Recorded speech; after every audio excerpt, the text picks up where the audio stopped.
Okay, today I'm going to have a go at taking the brake line, disconnecting the brake line from the back passenger side brakes um, and the brake line's going to be disconnected at the front at the ABS control panel, which is behind the battery. Now before we start, the first thing we need to do is disconnect this. This has just got two screws in it, one there and one at the back.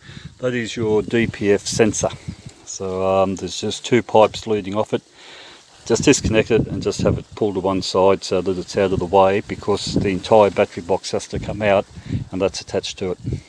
Right, off we go.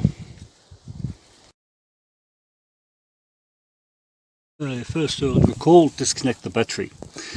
Positive, front left as you look at it. Negative, rear left. I find it best to use just a little 10mm ratchet socket bloody ring there to get them.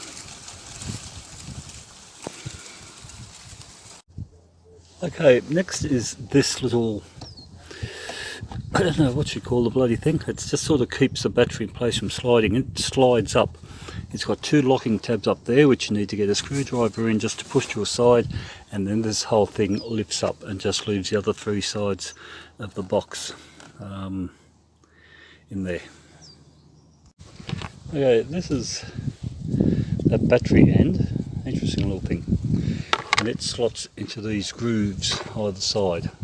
So you see these grooves, that's why it slots in with the locking lugs at the top there.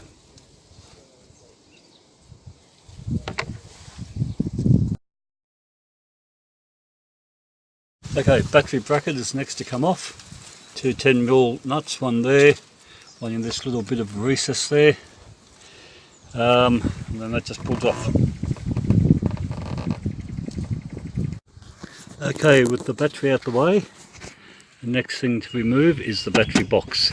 3 bolts, 1, 2, and one up there. 10mm socket or spanner, and then that'll lift out. So let's do that now.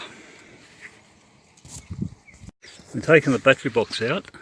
It may get stuck here on these things, so you have to lift that up like that. You need two hands, of course, one to lift it and one to get out from underneath this cover. So yeah, so that's just something, and then you can lift the whole box out. Once you've got your battery box out, that will then expose your ABS control unit, which is that unit back up there. Unfortunately the sun's up now and it's hard to see. These are your brake lines. Down there you can see these two here. The bottom one there is for the rear passenger side, in Australia, passenger side rear brake line, and that's your rear driver side brake line. To get these nuts off, a 13mm holds the female part and an 11mm undoes the male nut.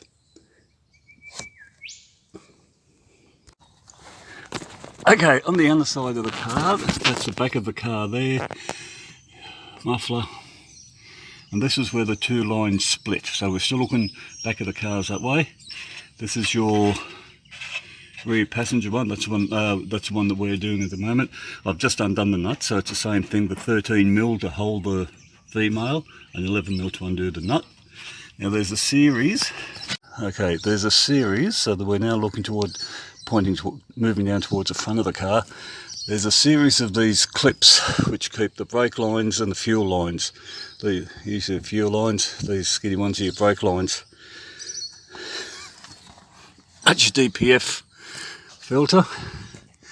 As you can see from here, that's where mine's damaged. That's not an actual nut assembly. They then go up and up to where you should be able to see that one's disconnected up there. That's this hose. So you then have to go and sort out and disconnect all the disconnect them from the clips.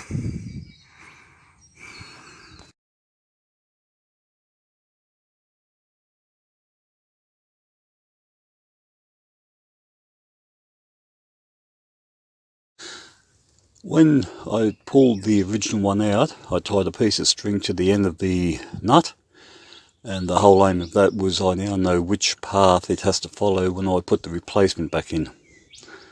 So you can see up through there, I think, if it'll zoom, it won't. Yeah, there it goes. You can see up through there where it's aiming for. And so it's just a simple matter now of tying this to the new piece and feeding it up through there.